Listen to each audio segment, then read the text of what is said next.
So, ladies and gentlemen, good afternoon, or possibly evening, and welcome to the 149th Annual General Meeting of the Chartered Banker Institute. I confirm that the quorum is present and the Annual General Meeting may continue. I propose that the minutes of the 148th Annual General Meeting, as printed in the summer edition of the Chartered Banker magazine, be taken as read. Okay. So, fellows, members, colleagues and friends of our Institute, a very warm welcome to the 149th Annual General Meeting of the Chartered Banker Institute. Being elected as President 3 years ago was a real honour, and much water has passed under the bridge since then. 2024 is the year of elections, and by the time we reach the end of this year, at least 64 countries will have held elections globally, including here in the UK.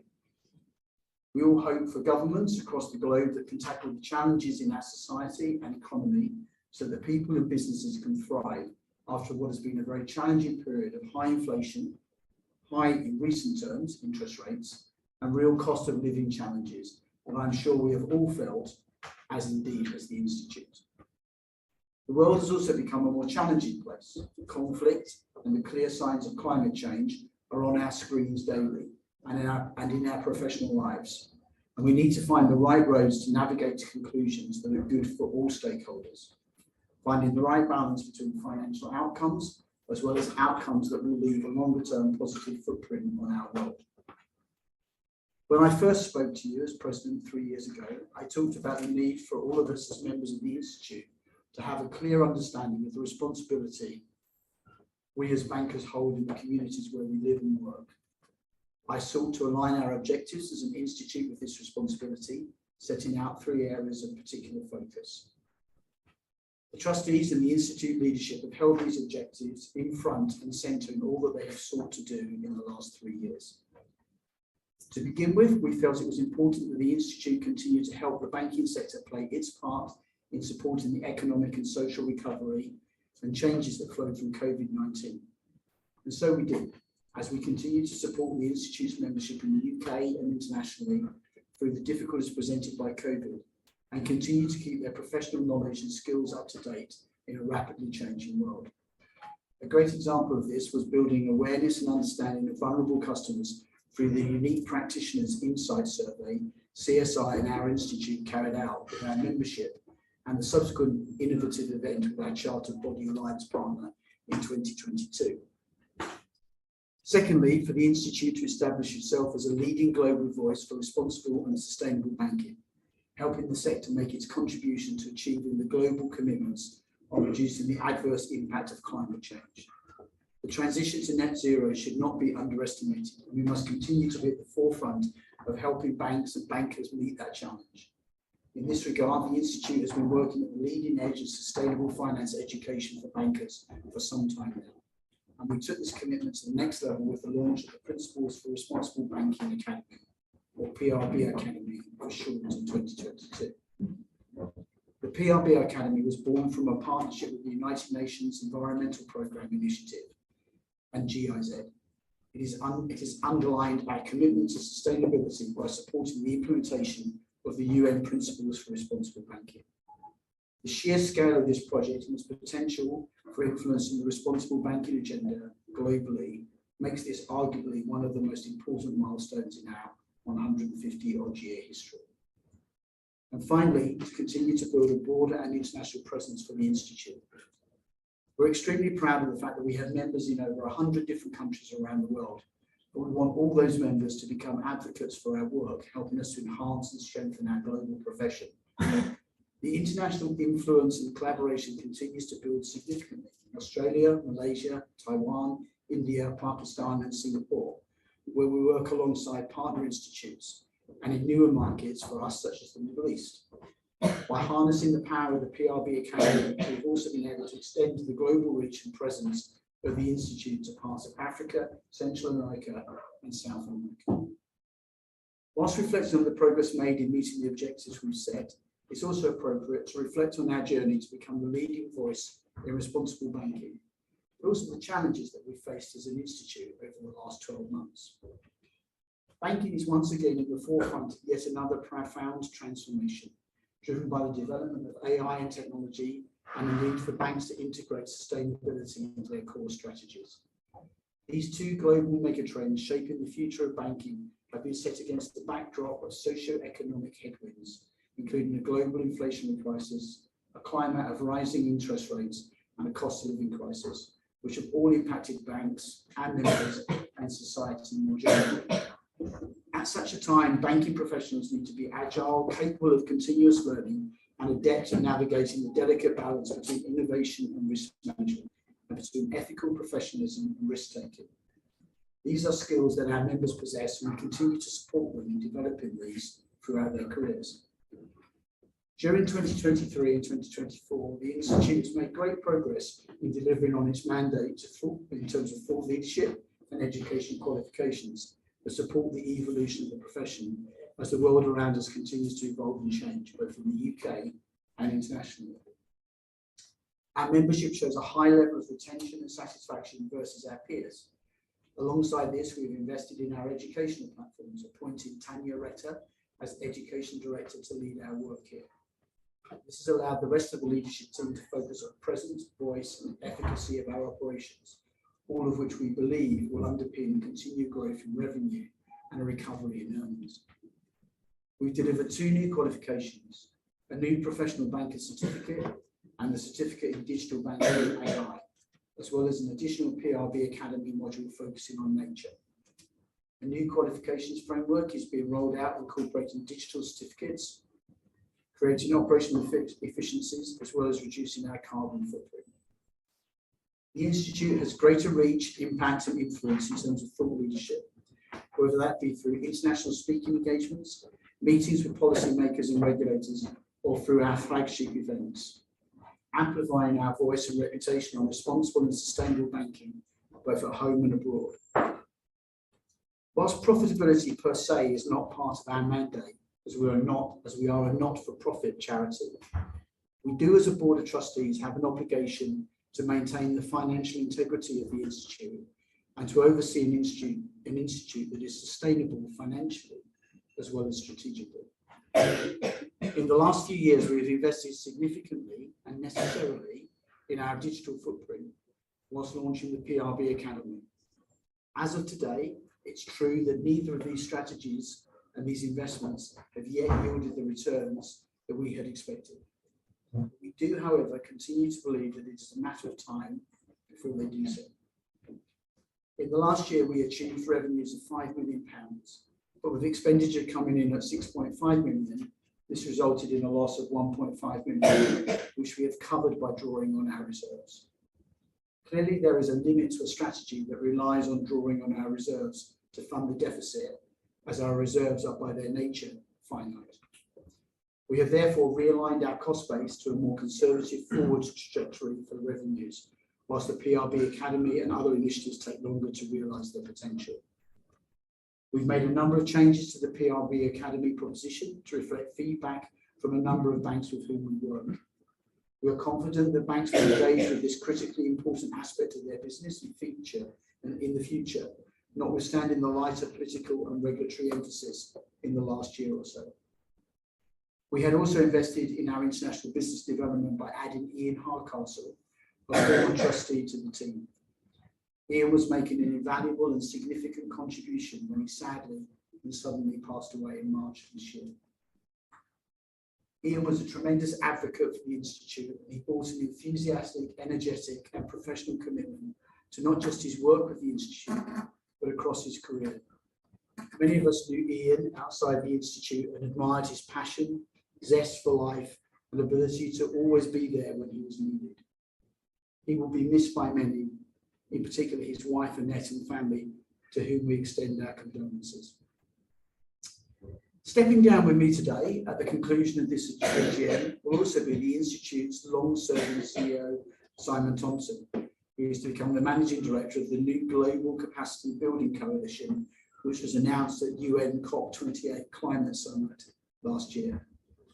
Our COO, Joanne Murphy, will become interim CEO while the Institute begins a process to identify a permanent replacement. I'd like to take this opportunity to pay tribute to Simon, who has been our CEO for 16 years. He has led the transformation of the Chartered Institute of Bankers in Scotland into the Chartered Banker Institute we know today, with a global reach, impact and influence on issues from professional standards to the role of sustainable finance. Under his leadership, the Institute is recognised today as the leading voice in responsible banking and has over 35,000 members around the world. These few words do not really do justice to his significant and transformational contribution to our history. Simon, on behalf of all the members, I'd like to thank you and wish you all the very best in your new role. I know we will stay in touch and you will continue to be an advocate for the Institute. I'd also like to congratulate Jo on becoming interim CEO and to thank her for taking on the challenge whilst trustees consider the options to replace Simon. Joanne has been with the Institute since 2014 and as COO has played an integral part in the successful evolution in our business model in that time. Joanne will ensure that the Institute's emphasis on the importance of professionalism, expertise and community to support our core themes of responsible banking will continue to be emboldened in our qualifications, our professional learning, our thought leadership and membership offerings going forward. As a chartered professional body, we will also continue to focus on the areas that are relevant to the future of banking: technology, ethical decision making, and developing sustainable, responsible organisations. As I said at the outset, the world continues to be a challenging place. Conflict, climate change, low and inequitable growth, all combine to create a difficult landscape for our profession to navigate. Having the right foundations in terms of professional education, the ability to think independently and creatively, and a passion for excellence are all hallmarks of sustainable and responsible banking and will remain at the heart of our agenda at the Institute. I would like to close by thanking my colleagues on the board for their unstinting commitment and support to myself and the management team over the last year, and to all the staff at the Institute who work tirelessly and with such professionalism to support and deliver our objectives. It's been a tremendous honour to be President of the Institute. I look forward to our 150th anniversary celebrations next year, reflecting our proud history and achievements. I wish my successor as President all the best for the future. Paul will be making history himself by becoming the first CEO from a building society to become President of the Institute. And I'm sure he will place his own personal mark on our history, as all of my predecessors have. Before I formally step down as Chair and President, I'm also delighted to let you know that Eunice Chan Chun Hai has joined the Institute's board as a new trustee. I'm sure that, like myself, Eunice will continue to play a supporting and supportive role for the Institute in the coming months and years, as I urge all fellow trustees members to do so. To my successor, Paul, I wish the very best of fortune for the next 3 years. And to each of you, thank you. This is your Institute, it's our Institute, and I wish all of you the very best of success in the future. Thank you.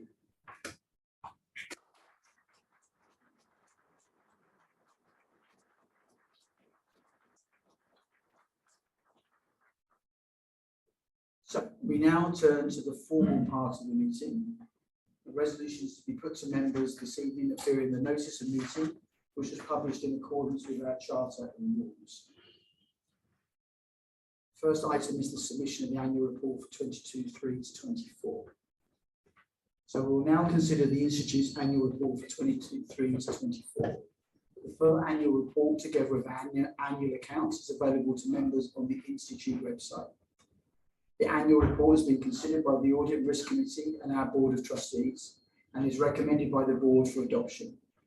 If you have any questions on the report, please raise your hand if you're in the room or type them into the Zoom chat facility.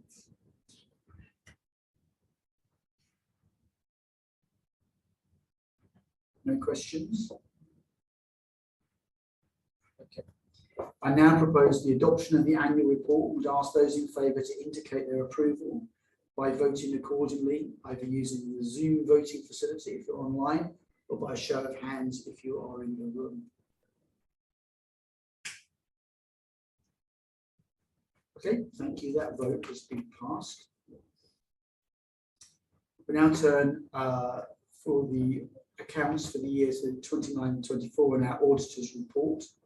As I mentioned a moment ago, the accounts are available to members via the Institute website.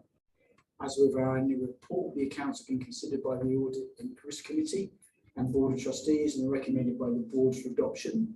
If you have any questions on the accounts or auditor's report, please raise your hand if in the room or type them into the Zoom chat facility.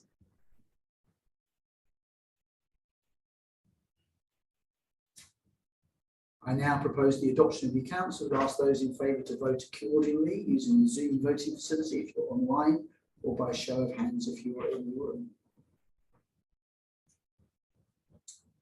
I confirm that the accounts for the years the 29th of February 2024 are adopted.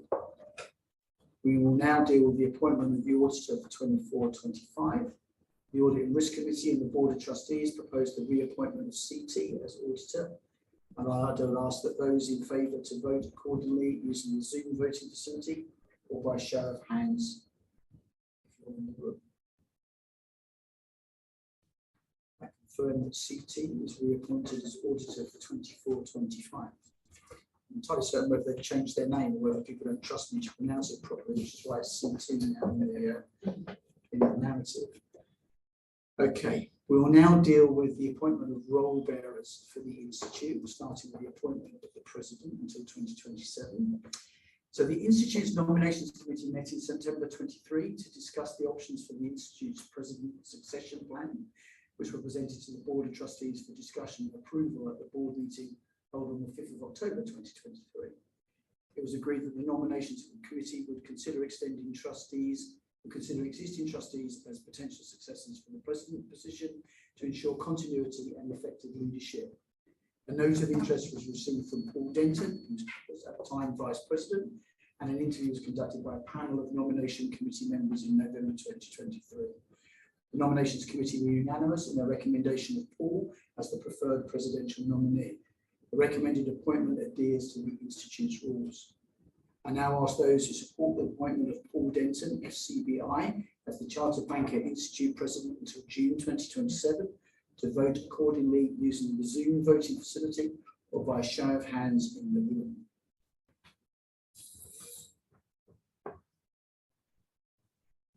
That's a relief to you as well as me. I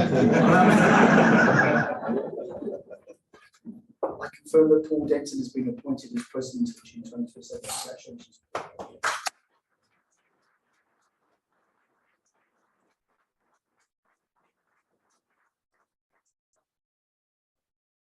We'll now consider the appointment of 2 vice presidents to the Board of Trustees. These nominations have been considered and approved by the Nominations Committee. The first nomination is for Catherine Graham, who is one of our current vice presidents until 2027.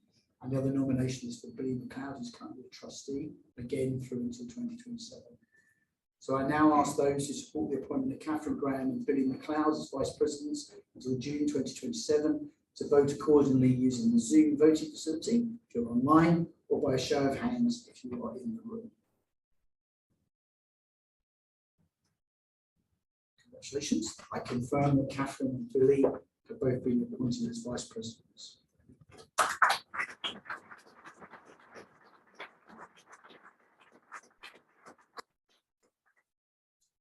So, going to sound rather odd on the basis that I congratulated her on her appointment in my speech, and I'm now going to go through the process to see whether we'll elect her or not. I was thinking to myself as I came to that paragraph in the speech that this was in the wrong order. But nevertheless, let's hope that she gets voted in. So following an open selection process conducted in accordance with the Institute's rules, the Institution's Nominations Committee recommends the following individual for election and appointment. As I referenced in my previous speech, Eunice Chan Chung Hai. So I ask those who support the election of Eunice to the Board of Trustees to vote accordingly using the Zoom voting facility or by show of hands in the room. I confirm that Eunice is elected as a member of the Board of Trustees for the term from 2024 until 2027. We will now consider the reappointment of a trustee for second term office, which have been considered and are unanimously recommended by the Nominations Committee. That nomination is for Lisa Moskalin, through until June 27. I ask those who support the reappointment of Elisa to the Board of Trustees to vote accordingly using the Zoom voting facility or by a show of hands in the room. Thank you. I confirm that Elisa is reappointed to the Board of Trustees. Elisa is currently on parental leave, having given birth to a young son recently, and she'll be coming back to join the Institute again in October. So it now comes to the point when I can step back and welcome Paul Denton as the Institute President. That's subtle, isn't it, as they change the picture.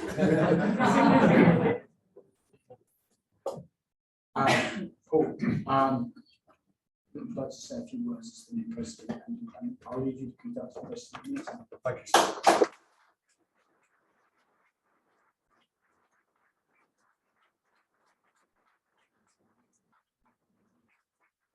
Thank you, Steve. Board members, fellows, and members of the Chartered Banker Institute, thank you for electing me as the 63rd president of the Institute. I'm deeply honoured to be appointed as your president and chair of the Board of Trustees for the next 3 years. For those who don't know me already, I have over 35 years' experience in financial services, during which time I've worked in various senior roles across RBS, NatWest, Co-op, and currently I hold the position of Chief Executive at the Scottish Building Society. I'm equally proud to be the first ever Chief Executive of a building society to become President of the Institute and to have the responsibility of overseeing the 150th anniversary celebrations next year as your President. By happy coincidence, it also happens to be the 250th anniversary of the Building Society movement next year. And it's worth noting that a number of our members are now in key positions across that sector. I echo Steve's words from earlier when I agree that we all have a clear understanding of the essence of the responsibility we hold in our communities. And I'd like to focus my term on 3 things. Firstly, and we cannot ignore the deficit we've posted this year, so it's crucial that we rebuild our reserves. Steve outlined our challenging financial position in his remarks, and so it will be my priority to work with fellow trustees and the Institute's executive team to build sustainable income streams and ensure that the Institute is sustainable financially as well as strategically. Second, to celebrate the history of the Institute, and I can't stress enough the incredible sense of pride I feel at being the custodian of the charter that we hold. To this end, I will support activities that promote the benefits to an individual of belonging to our institute, the oldest professional banking institute in the world, and I will help to champion the institute across all the key financial organisations across the UK. I've been a member of the institute since 1988, and I can also well remember becoming a chartered banker in 2000, and the professional pride that I felt then and still feel today. I'm conscious of the duty I hold as a proud member of the Chartered Banker Institute to always be a responsible banker and to be an advocate for the benefits of professionalism in banking. Our original founders back in 1875 would have referred to this as stewardship. So it is with that sense of professional pride that I'm really looking forward to our 150th anniversary next year and looking back at our proud history and achievements. In particular, I look forward to the Institute hosting the 25th World Congress of Banking Institutes in Edinburgh on Thursday, the 18th of September 2025, and the return of our Young Banker of the Year competition, with the grand final taking place at the Mansion House in London on Thursday, the 11th of December. We will also have some other exciting events which will be confirmed soon, so keep an eye out for these and please do come along and celebrate them with us.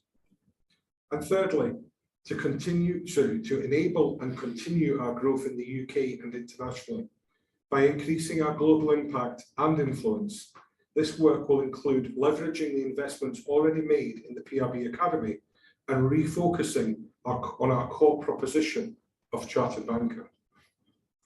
As we celebrate our 149th year, I believe that we are uniquely placed to build on our many achievements, some of which Steve outlined in his remarks and which are set out in our annual report. I would also like to acknowledge the incredible commitment from the Institute team over the last 12 months of unprecedented challenge and pay tribute to the tremendous leadership of Simon Thompson, our long-serving CEO, who over the past 17 years has left his mark on the Institute. I also congratulate Joe on becoming interim CEO, while the Institute begins a process to identify a permanent replacement. We are lucky to have such an experienced executive team at the Institute, and I look forward to working closely with them and shaping the Institute for the next period of its development. As your president, I'm proud to have been a member of our Institute for more than 35 years. I'm grateful to the Institute for the knowledge and support it has given me through my career. And in the past 3 years particularly, I've learned a huge amount from fellow trustees who have willingly given their time and skills freely over that period. I look forward to working with the board and the membership forum, continuing the delivery of the Institute's strategic purpose. I also look forward to meeting and serving as many of you as I can over the next 3 years, and I hope you will play your part in building up your Institute, our Institute. That's all in the future, but today we should not forget to celebrate the success of the Institute in the UK and internationally over the past 3 years. I'd like to take this opportunity to pay tribute on behalf of all of our fellows and members of the Institute to Steve Pateman. I've known Steve now for over 15 years as a colleague, first at NatWest and then on the board of trustees for the last 3 years. Steve has consistently been a force for good through his Institute involvement, and our Institute has benefited greatly from his experience and wisdom. Steve, as many of you already know, is a career banker, someone who has worked his way up in banks to lead them, and someone who genuinely gets the importance of professionalism in banking through his own lived experience. Over the past 3 years in particular, Steve, as many of you know, has hosted numerous Institute webinars and podcasts, and I'm sure I can vouch for everybody here today that we have all really enjoyed your insights about the constantly changing world of banking. Throughout, Steve has displayed his prestigious banking knowledge and been a great ambassador for the Institute. I also thank Steve on behalf of the Institute's board, leadership, and all staff for his support and wise counsel through these challenging times. We should also be proud that the Institute is influencing the responsible banking agenda globally through the PRB Academy. This will be a legacy of Steve's presidency, as will the success of the membership forum, which has been excellently chaired by Helen Mackay, whose appointment has been extended through to next summer with the admirable support of our vice chairs, Holly McLeod and Al Aziz Ziedi. Really should have practiced that one. This is a true reflection of the 35,000 members we collectively are in the UK and abroad. Crucially, that forum continues to provide a pulse beat analysis from our members. To those of you watching and attending today who are involved with the Institute, thank you also for your service and the very best of fortune in your endeavours to continue championing our Institute and all that it stands for around the world. I do hope that I have an opportunity over the next 3 years to meet with as many members as possible and to hear your views and perspectives on our profession and what we as an institute can do to help prepare you and your businesses for the challenges and opportunities ahead, so that I am then able to hand over to my successor, an institute that is in as good shape for the next 150 years. Steve, it has been a pleasure to serve your presidency. Thank you for all you have done for the Institute, and thank you for setting such high standards for us all to follow.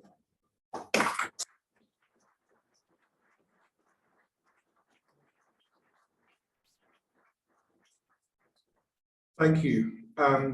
We have, I'll just move on, and Steve has kindly invited me to stay in the host. So just to touch on the 150th anniversary, I touched on a few events, but a Burns Supper in London next January, the Congress of Banking Institutes in Edinburgh in September, followed by a Ceilidh and Gala, and then the return of the Young Banker. So plenty already in the diary for next year, and I genuinely hope that as many of our members can come along and join in the celebrations as possible. So that almost brings us to the end of the AGM. Can I just ask if there is any other business? Simon or Joe, are we aware? None has been notified. No. So on the basis there is no further business for the AGM brought to us, by the Board of Trustees or the Institute's committees, and no additional items for discussion have been intimated by members in advance of our meeting, we are happy to give members the opportunity to raise any other matters now that they may wish to do so. If so, please raise your hand or raise through Zoom.